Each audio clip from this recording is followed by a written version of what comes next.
Greetings, YouTubians, and welcome back to Wayne Sharp World, where today we're going to be taking a look at another new knife. This one is from Steel Will, and this here is the Fjord. Now, before I go any further into this review, I'd like to thank you guys for tuning in today. If you like what you see, please do me a huge favor, hit that subscribe button, follow along, and I will continue to bring you the content.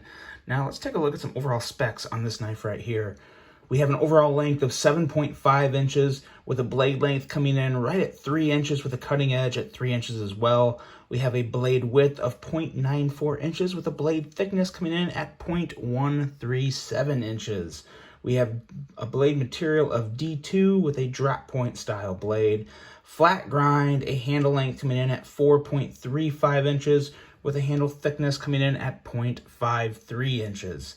We have a handle width measured right around the middle here, coming in at 1.11 inches. This handle material is G10, locking mechanism of a liner lock with a right or left hand tip up carry. Weight coming in at 4.73 ounces, a price of $72.24. Now, I do have to admit, when I bought this from Knife Center. It was listed at $59.95, and I paid $59.95 for it. So there must have been a listing issue or something, but the new price and what they are selling for right now is $72.24, at least at Knife Center. Now let's take a look at some size comparisons here. This is kind of a, I would say, medium-sized knife. So let's compare it with the Quiet Carry Waypoint, as well as the Ferrum Forge Stinger. As you can see, pretty close in length overall to the Waypoint and Stinger. The Stinger's a little shorter. The Waypoint is probably a better true measurement of, or comparison of, length. And as far as the width too, somewhat similar. The handle on this Fjord, I will say, is a bit beefy, I guess. Beefy is probably the right word. Let's go with the Benchmade Bug Out, as well as the Spyderco Smock. A couple other knives that they measure up pretty well. None of these knives in the size comparisons do, though, quite come close to the actual just extra little beefiness in this handle here.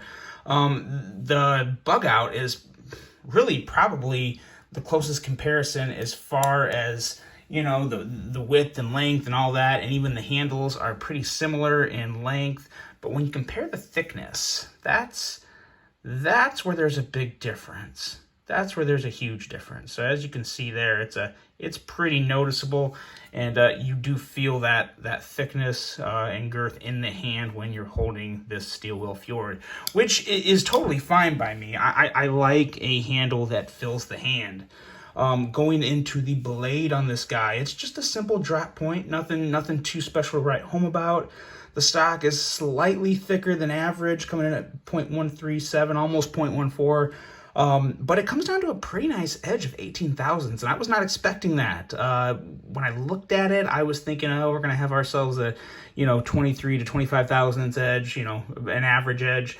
But the calipers don't lie. The calipers came in at 18 thousandths on this guy, and I will say it performs like it. It does cut really well. Not when it comes to the sliciness, it's surprising. It's surprising. It definitely holds its own. Plenty good enough edge for any type of EDC tasks. The fuller looks nice, but the fuller is completely aesthetic. As you can see here, you can't flick it. You can't do anything with it. It's simply there for aesthetic purposes, and it looks pretty nice. So no real issue with that, but it was worth pointing out. Now, the blade steel is D2. You guys all know that's not quite my jam, not my favorite steel in the world, but I will say, D2 holds a decent edge, has its corrosion problems, but I do like the black wash, the black stone wash on this blade. As you can see, it's coated, but it also has that black wash. It gives it a nice, just kind of a nice, crackling finish. It looks good to me, and what this also does, especially with D2, is it helps hide some of those little corrosion spots you'll get from time to time. A real good example is my Civivi Elementum this lasted longer than I thought it would, but you get that sometimes. As you can see, these little spots here. Now on a satin blade, that really shows. But when you're talking about something like this, it hides it pretty well, and I like that a lot. So one of the very few times I do kind of like a black of some sort blade. I never like a fully black coated blade, but black stonewashed isn't a bad option for D2 to help hide those corrosion marks. But regardless, as far as going into how the blade feels in hand, there's one part of this knife that I absolutely love, and it is the jimping, because you have jimping on the spine here, which is very good. It's also not super proud. As you can see, it doesn't stick up that much past the actual handles, and that's good because it gives you good traction without, tearing your thumb up. And then you get down here, this is a very good idea. And they actually put a decent amount of thought into this, because they didn't just make it flat to go with the handle. They angled this little part of the blade here. I guess it's not technically the blade, but the tang, I guess, maybe. It angles out just enough to where when you're holding this, you really, really feel that. In the jimping down there, which is basically the same jimping as up here, it really does allow you to get a good purchase on this knife, especially up front. Now, this knife in general, we're gonna go right into the ergos on this. Oh yeah, but one other thing, this thing right here, this front flipper thumb stud thing, front flipper stud, yikes. We're going to talk about that when we get towards the end of the ergos and going into the action, because it really ties into both of those. But yeah, I will talk about it. But no, the jimping, and it really does just allow your hands to pinch it really well.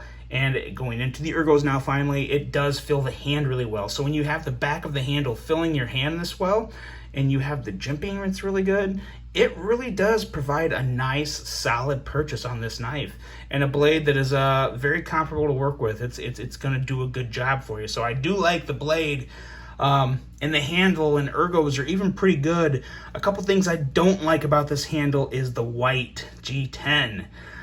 This guy came to me dirty, and it's kind of hard to see with my lighting. I have some side lights that kind of bump up the brightness, and it kind of floods out some of the dirt marks. But this handle did come to me dirty. Now, it wasn't filthy dirty, but it's so noticeable on white G10. It's so noticeable.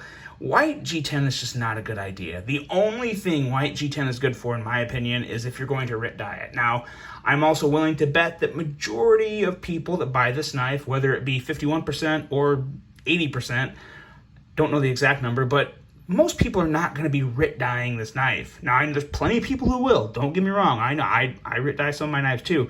But I guess if I was a knife manufacturer and I was going to make a knife, ideally, I would want to provide a product that doesn't need any modifications. If the customer wants to modify it, they're more than welcome to, but I want to give the best product out there that doesn't require anything. So again, though, you're getting into RIT dyeing. Everybody has favorite colors. Everybody wants different things. Everybody wants to stand out. So I get that, but the white just gets dirty. It really gets dirty. I don't like the way it looks. I get the whole Stormtrooper look. That's cool too. If the white didn't get dirty so quick, I wouldn't mind the white handle. I really wouldn't. I'd kind of be okay with it, but it just, I've never had a good experience with white G10. I mean, it's solid, it's G10, it's whatever, but it just gets dirty so quick. And if you really use your knives, it's impossible to keep clean. Then you're washing it all the time, and then, it's just, no. So, I don't know. If I was to keep this, I would RIT dye it red. I think the black and red looks cool. But regardless, we're getting lost in the weeds here on just the white G10. Moving into the actual clip. The clip itself is nice. The clip is smooth. The whole handle is really smooth. There's no hot spots on this handle whatsoever. I like the way they rounded the clip. It's deep carry. The screws are recessed. The clip itself is not recessed, but that's not the end of the world. Not going to give you any problems going into your pocket. What will give you a few little problems going into your pocket is this lack of ramp here on the clip. This definitely needs a little more ramp. Got caught up in my pocket a couple times. Not ideal. So yeah, just a little extra ramp would go wonders with that guy right there. Now let's get into the flaw. The fatal flaw, in my opinion. This knife has a serious problem, and it has to do with this disaster right here, this front flipping stud. We're going to call it a front flipping thumb stud. I like the fact that Steel Will tried to come up with something different. I that's always welcome. It's always a good idea.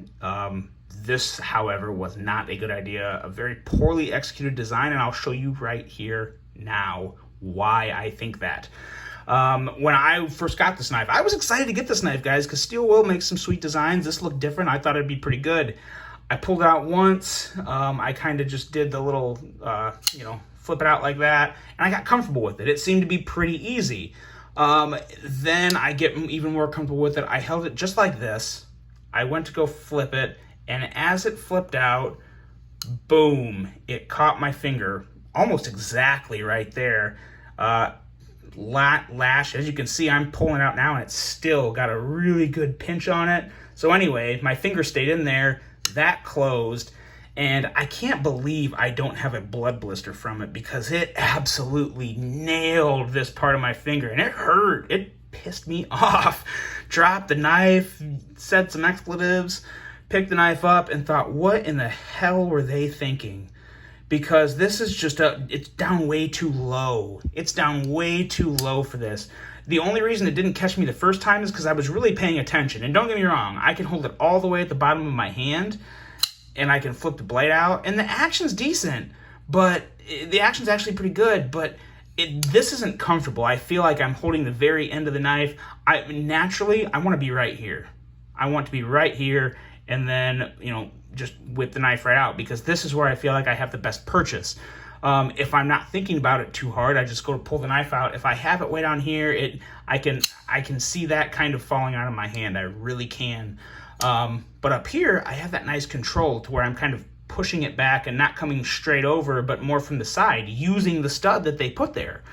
But the way that stud comes and the way it's so exposed, the way it locks down is so exposed there, I can't use this knife. I can't use this knife. This is the first time ever I will be returning this knife. And I don't like doing that for a few reasons. One, I'm a knife reviewer. I buy knives all the time. I'm constantly selling them. If I buy a knife and I don't like it, I don't think it's right for me to just return it and play the easy out card, get my money back. I could, but it's causing problems for retailers. It's not a good idea unless you absolutely have to. This one I absolutely have to, because I wouldn't want to sell this knife to anyone. I wouldn't want to sell it to someone because they could do the same thing I did.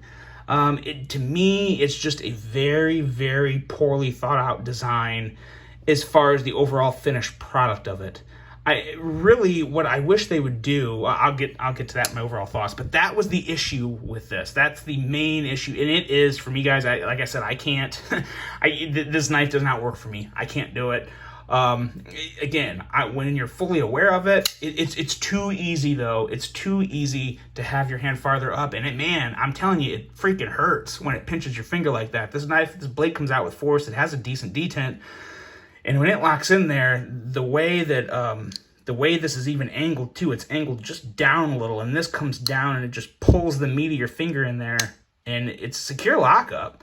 I mean, as you can see, the liner lock is in there good. Everything's secure, but man, your finger meat gets in there, and that freaking hurts.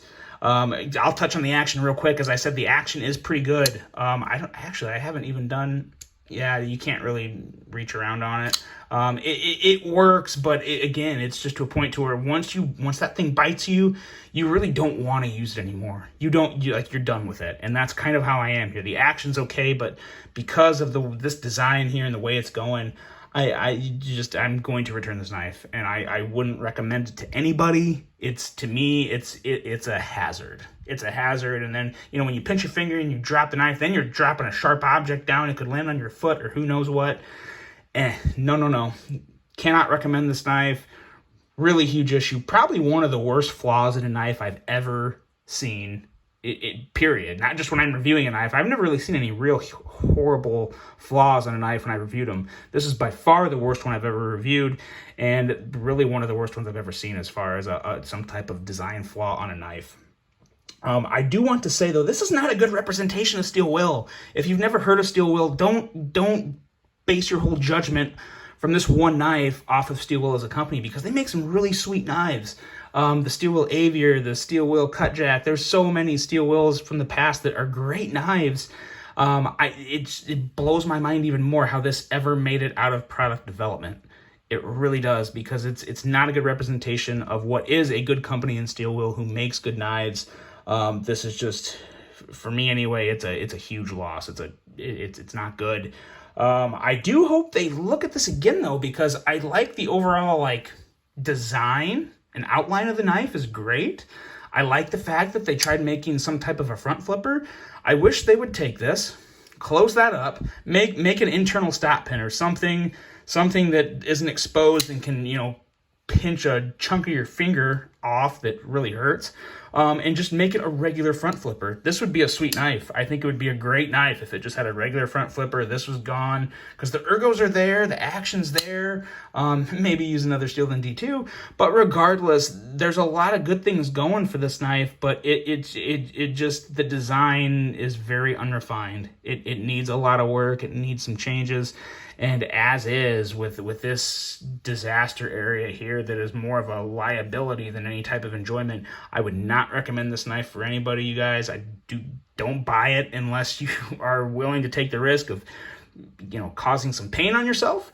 But that's just my opinion of this knife. I hate to be so negative, but I really wanted to emphasize the problem with this one because it was a big one for me. I'm going to box this up, call Knife Center, and hopefully they will take it back from me and inform Steel Will of the issue they have here, because this is not a good one.